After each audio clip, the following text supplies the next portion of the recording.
The Rundown with Carrie Saldo podcast is funded by Armbrook Village, offering research-based arts, music, fitness, and lifelong learning programs at their assisted living and Alzheimer's care community in Westfield. armbrookvillage.com.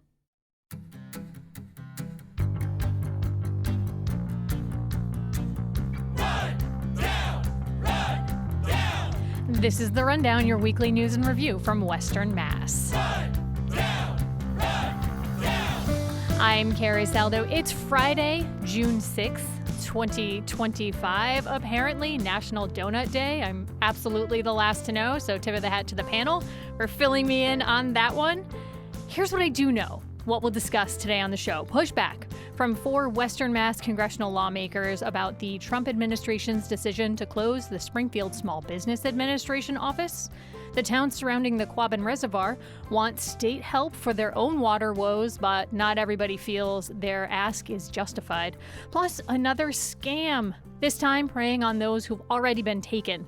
We'll walk you through what you can do to protect yourself. If you have thoughts about this week's news from the 413, email us, therundown@nepm.org. And here to share where they're at, this week's Rundowners: Jane Kaufman, Community Voices Editor for the Berkshire Eagle; Evan Garber, Vice President of A.L. Signoli Associates; and Chris Mazza, Executive Editor for Reminder Publishing. Good morning, all. Good morning. Good morning. All right, we'll start with a story from State House News Service. Colin Young reporting. The headline: Massachusetts House votes to overhaul Cannabis Control Commission. Quoting here, the House approved a significant overhaul of marijuana oversight in Massachusetts on Wednesday, passing a bill that would downsize and reorient the scandal-hounded Cannabis Control Commission that has kept tabs on the legal industry since it launched almost 8 years ago.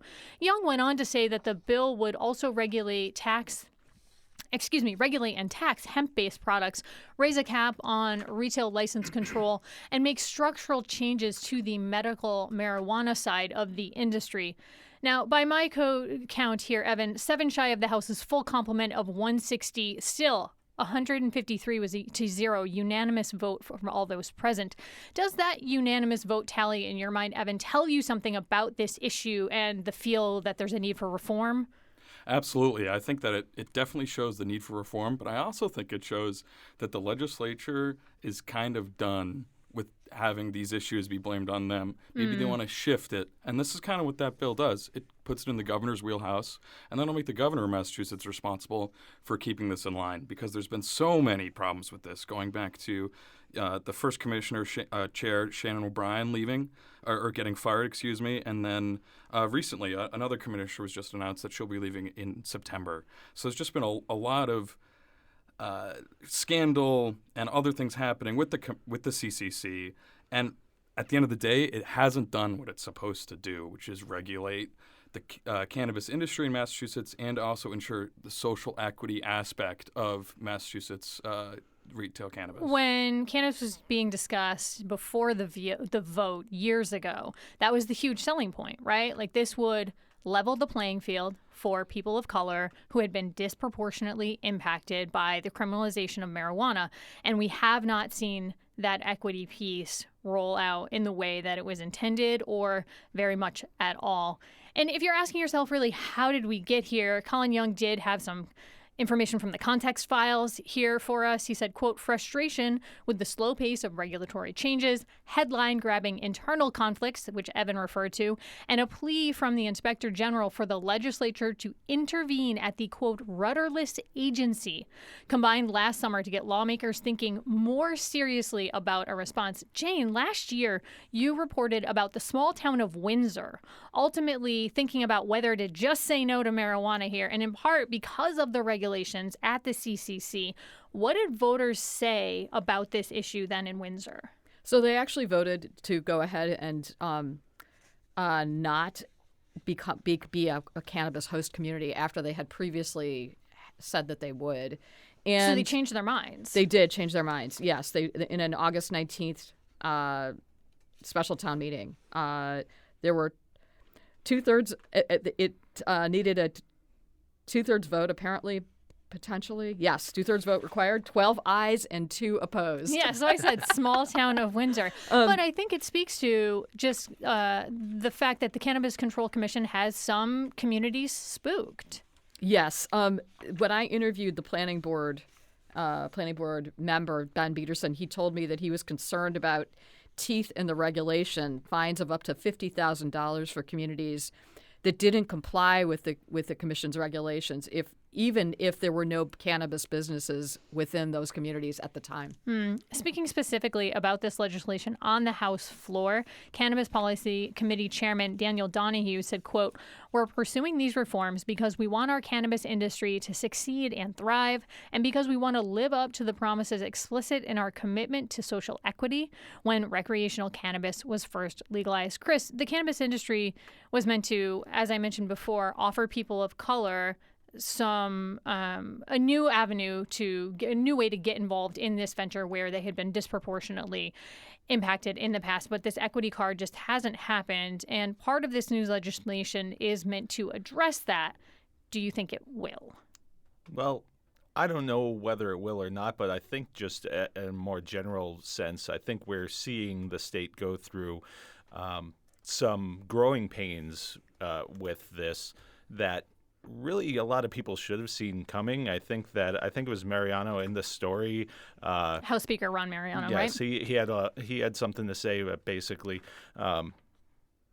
the vote left a lot of questions. And I think that was a criticism on the no side of this way back when, was that it was basically saying, okay, we're going to do this, and then legislature figure it out. Mm-hmm. And so we are seeing, especially that equity piece, getting put kind of on the back burner or tossed aside for a while. So we're seeing these corrections now, which are important, but I don't think that any of this should necessarily be a big surprise to anybody, honestly. Evan, next stop on this train is the Senate. What are you hearing about that? Yeah, I've heard that it's questionable to pass the Senate. Look, Massachusetts, we don't really have an opposition party, so oftentimes the opposition takes place between the House and the Senate, and they're going to have to reconcile. But again, 153-0, that's a definite swing that this legislation has a lot of momentum behind it. So we'll have to see. But also there's other fish to fry, like the governor's energy affordability package that just came out. There's a lot of things before this legislature and that they will have to deal with and hopefully avoid what happened at the end of the last session where, I don't know if we remember, but it was midnight in August when it was supposed to be done in July. Everyone's trying to get their homework done at the last minute, and it doesn't change when you're grown-ups.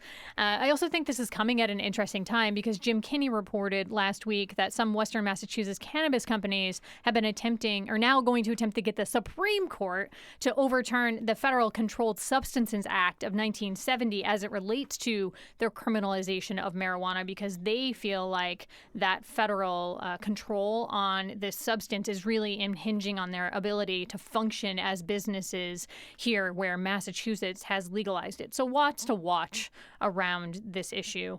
The next story that we're going to discuss was reported by Ryan Fair of The Reminder. The headline, Springfield SBA office closure criticized by lawmakers, quote, calling it a nonsensical war against small businesses. 4 Massachusetts lawmakers are slamming the Department of Government Efficiency's decision to close the Springfield Small Business Administration office on 1 Federal Street. U.S. Senators Elizabeth Warren, Ed Markey joined forces with U.S. Representatives Richard Neal and Jim McGovern to send a letter to SBA Administrator Kelly Loeffler on May 28th that simultaneously shuns the closure, which went into effect June 1st, and demands her to, quote, reverse course on the decision. Evan, do you think the call for action here from Western Mass federal delegation could move the needle? I would like it to. I'm just not sure. There's so many things that DOJ has done that we won't even really know the repercussions of until, I think, a long time in the future. I think there's so much confusion at the federal level and so little real leadership happening that all of these other departments and things, look what's going on in the Copyright Office, are just getting taken down and not really being replaced with anything. So hopefully, our delegation does have quite a bit of power, but we'll have to see how they could do this kind of backroom sort of deals. It reminds me of how the Job Corps in Chicopee and across the country was just shut down too. So a lot of these things that they're saying are saving money really are affecting real people. When the Trump administration initially announced this decision back in March, it said it was doing so to, quote, return to its founding mission of empowering small businesses and to restore accountability to taxpayers. The agency will reduce its workforce by 43%, which is down to a total of 2,700 employees, ending the expansive social policy agenda of the prior administration, eliminating non-essential roles, and returning to pre-pandemic staffing levels. Chris, what stood out to you here as Ryan took a look at this for the reminder? Well, I mean, I think one of the big things is there's still this idea now that, well, the pandemic's over, so the effects, we don't need this rapid expansion that there was, and so we're going to scale back to pre-pandemic waves of doing things, and that status quo isn't going to work because we're still seeing effects on small businesses, especially, when it comes to trying to maintain, their livelihoods. And then you throw on top of it things like, inflation, the impacts of tariffs and things like that. And this just seems like a terrible idea in and of itself, but it's really affecting those small businesses and really going counter to what they say the mission is here. Well, the small businesses will, in fact, need to go to Boston if they need to do some in-person interaction with the SBA. Jane, Berkshires are the farthest place from Boston. Have you heard anything yet from small businesses there, or are they just trying to keep up with the day-to-day and run their businesses? I haven't heard anything from small businesses, I'm sorry to say. So I apologize. No, there's nothing to apologize about. It's just it's interesting to think about that push-pull and what it could mean for people. It's certainly a lot farther if you have to do business from, say, Pittsfield to Springfield versus Pittsfield to Boston. Something that stood out to me here was the pre-pandemic staffing levels piece that the Trump administration flagged, and I got a little curious. And the numbers that I could find from the Nonpartisan Partnership for Public Service reported that, or they said on their website, that pre-pandemic levels were about 4,200 employees for the SBA. So if we're looking at 2,700 employees, it's an even deeper cut than pre-pandemic levels. So it's interesting to look at that. And then also what the SBA is doing, right? According to its website, they're doing a number of roles for small businesses. But also interesting that the website as of this morning hasn't caught up with the policy. It still lists Springfield and Boston as two agencies. So I think it's a little confusing for small business owners if they were to log on. Hey, look, there's still an office here in Springfield. But if you get a little bit into the weeds and then click around and you go looking for someone to actually talk to on the phone, you're going to find DC phone numbers or Boston phone numbers, and then a random Philadelphia-based phone number for a marketing specialist. So, small business owners are going to have to just hope that Boston or Washington will help support them. Evan, what are you thinking? Yeah, I'm thinking about what we were just hearing before we came on the air, of the huge public fallout of Elon Musk and President Trump. So I'm wondering if Trump will begin to rescind some of the DOGE initiatives that were really heralded by Mr. Musk. And one other piece from Senators Warren, Markey, McGovern, and Neal, they had appealed to Loeffler's office to say, why exactly are we closing this? And I think Ryan pointed out in his reporting, Chris, that no word back yet, right? Not that I'm aware of. And I think that is something that's going to be especially frustrating is, when you reach out and then you get silence, especially when you are trying to maintain a business. And things are so hard. And we mentioned a little bit the distance from here to Boston or from Pittsfield to Boston. I mean, sometimes it's hard enough to just, when it's around the corner, to get there so that you can talk to someone face to face and get the services that you need or the support that you need. When when you're a small business owner, so many times you've got so many plates that you're spinning at the same time and trying to keep in the air. That this is just one more hurdle. And when you turn to at least get an explanation and try to get some rationale for it, and it's just silence. It's got to be frustrating. It's got to be demoralizing, and it really doesn't make it seem at all like you are actually valued by the administration and the people making these decisions. All right, well, there's still more to come here on The Rundown, the latest in the saga of Western Mass versus East, questions around the value of Quabbin water stewardship. And don't fall for it. We dive into the text scams purporting to help you recover money you've already lost. Stay here. The Rundown returns in 90 seconds here on 88.5 NEPM.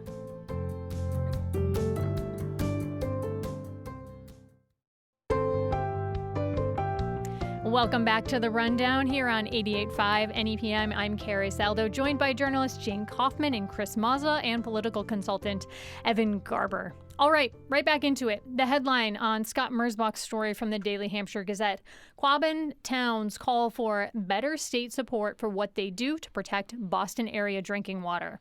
Quoting Scott's reporting, even though located at the edge of the Quabbin Reservoir that provides drinking water for millions of residents in and around Boston, Shutesbury has no municipal water supply and has spent almost $700,000 to address contamination from PFAS or forever chemicals in private wells.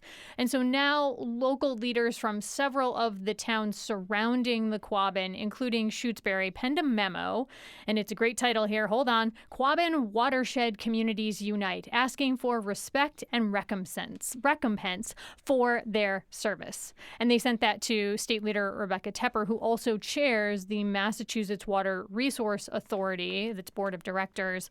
The MWRA is that public agency that oversees getting Quabbin water to the nearly 3.1 million people, primarily in and around Boston, who rely on it for drinking water. Jane, you were covering the Quabbin back in the 90s. Has there always been this type of tension between surrounding communities and then the surrounding communities who are stewarding the water and the water users? Yes, there has. And I think it starts way earlier than the 90s, all the way back to when the Quabbin was created and even before there was tension. And we're coming up, I believe it's on the close to the 100-year anniversary of the towns being flooded to create the Quabbin. Yes, we are. So if not resentment, then at least resignation among people whose towns were actually being dismantled, literally dismantled, in order to create the Quabbin. But more recently, there has been, I think, kind of a rite of passage among young men to deposit a certain yellowish bodily substance into the Quabbin as a sort of giving the Boston, well, you can figure it out. But there are, in recent years, there also have been changes to the amount of protection that people have to accord their land. There has been an extension of the amount of protection in terms of something called the Watershed Protection Act, which extends that protection beyond the sort of the watershed of the Quabbin to the watershed of its tributaries, its aquifer, et cetera. And there are very limited uses to which that land can be. So that's a lot of additional real estate we're potentially talking about. Yes. That these towns have to take into consideration. Well, on the local front, we've got Senator Joe Comerford and Rep. Aaron Saunders in Ludlow. They'd filed legislation, and we talked about this last year on the show, that seeks to better compensate communities for protecting the Quabbin and possibly giving them access to some of that Quabbin water. Evan, as a political consultant, I don't think I'm defying confidence. You're talking to legislators now and again. What are you hearing on this issue? Yeah, I just think it's amazing that we have someone like Senator Comerford who really has taken this issue as a champion, because this is one of the great regional inequities. I mean, this is why East-West Rail was stopped, because of the creation of the Quabbin. And we're hearing that it's not just about the water. It's about that the Quabbin communities just have insane economic troubles right now. They can't maintain emergency services. Their schools have to cut educators. So this new bill isn't about a blank check to these Western and Central Mass communities. It's about giving them the help that they need for the service they provide by their volunteer boards, by their municipalities stewarding this water. As there is one side in an issue, there's another side of the coin. And Scott Merzbach pointed out in his reporting that the MWRA's response to the legislation is, quote, they doubted the watershed community's current work to protect the Quabbin Reservoir while also stating that the towns were sufficiently compensated and urging the MWRA's directors to oppose the legislation. Richard Reich, the chairman of the MWRA advisory board, said, quote, this legislation places a disproportionate financial burden on MWRA ratepayers under the false flag of fairness. Chris, the false flag of fairness. Some alliteration there. What do you think? Well, I was looking at this as well, and one of the things that was said is fairness isn't an ever-expanding obligation. And to me, that's just like, well, okay, well, we're moving the goalposts on one side here, but then you're saying, well, we can't move it on the other side, so it is. It seems like it's like, well, it's fair for me, so that's okay. But when you're looking to say, well, is this equitable on the other side, this is really, it's the poster child of, regional inequity. And something that was interesting for me, I went back and looked at my notes from when we talked about this last year. And so we were talking about it in 2024. In 2023, more people were actually added to the Quabbin or added as users of that Quabbin water. However, the reservoir was overflowing. So you've got more people using it and also more of a water resource there. So if we're talking about the teeny tiny towns around the Quabbin having trouble with their well water, it seems to me that we could put our thinking caps on and figure out ways to make that water accessible to folks. I recognize this is a hot button issue, and there are going to be people who disagree with me here, but it seems like a resource is available that we might be able to think about. Yeah, and unfortunately, the MWRA really is going to oppose any change to the status quo. But, like, for instance, in this new legislation sponsored by Senator Comerford and Rep. Saunders from Ludlow, is that the board of the MWRA will have to include some people, representatives from the Quabbin communities, because right now the vast majority of the people on that board are from inside 495. So it's like, obviously they need representation of who's getting the water, but then also who's supplying it and who is stewarding it, because again, it's a lot of the work is done by volunteer boards in Pelham, Petersham, Swootsbury, Hardwick, etc. It's volunteers doing this work. Yeah.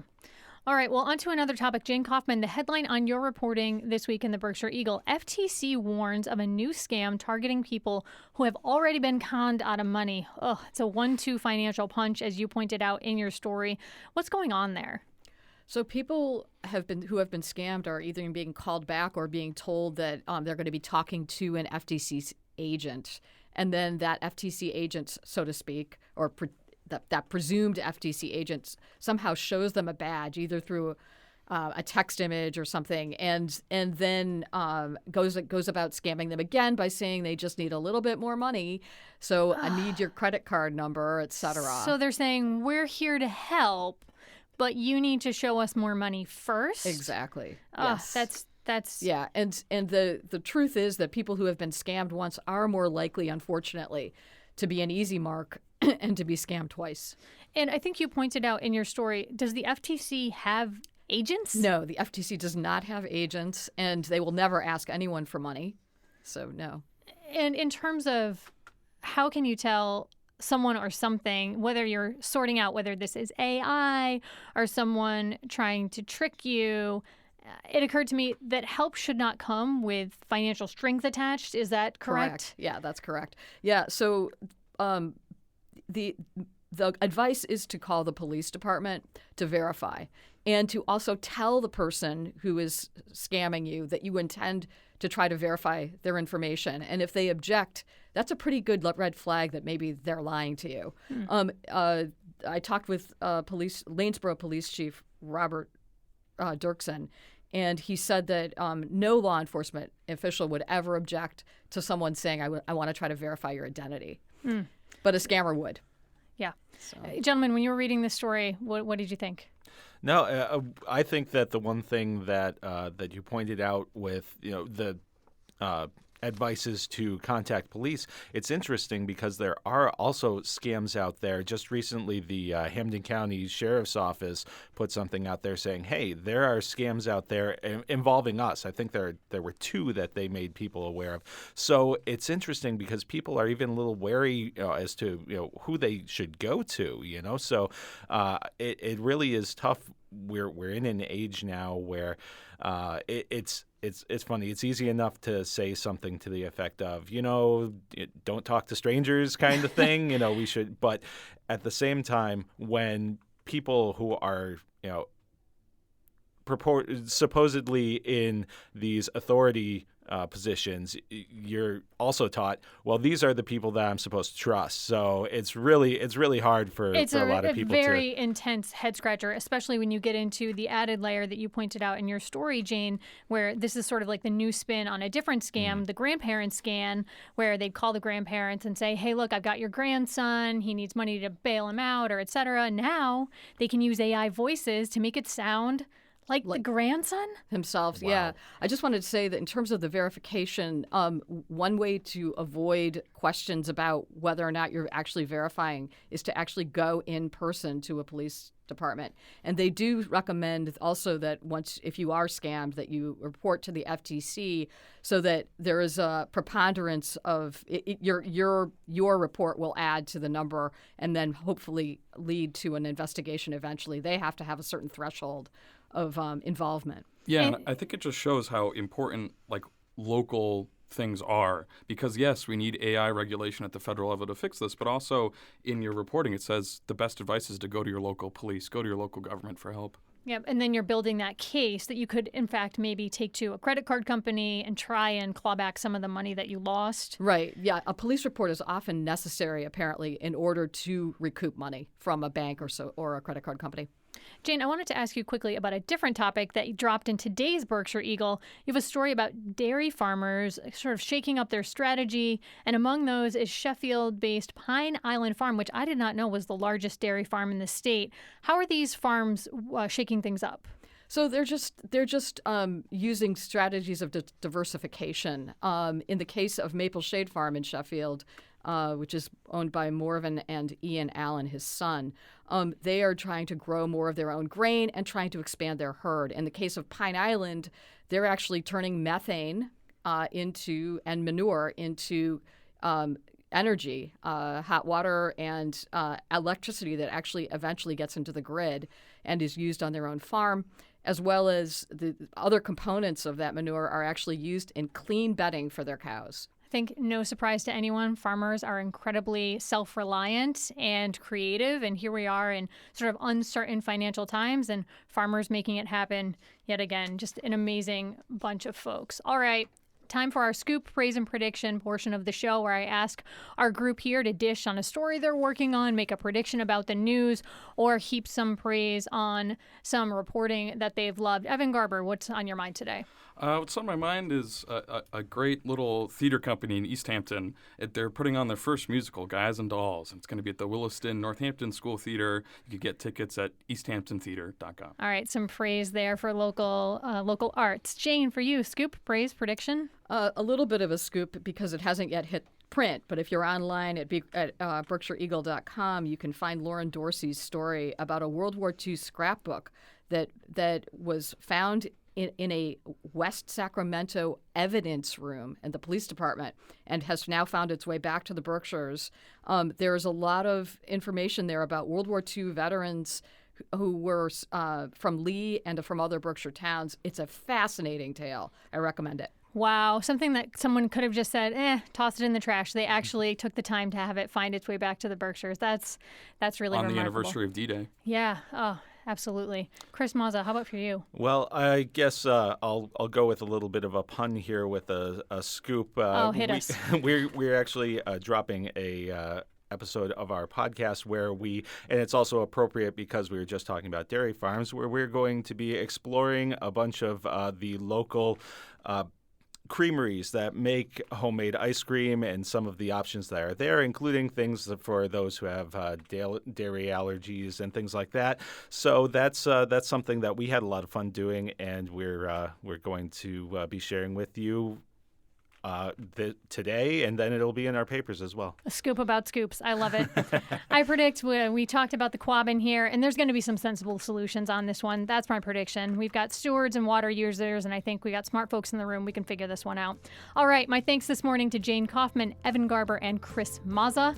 I'm Carrie Saldo. You've been listening to The Rundown here on 88.5 NEPM.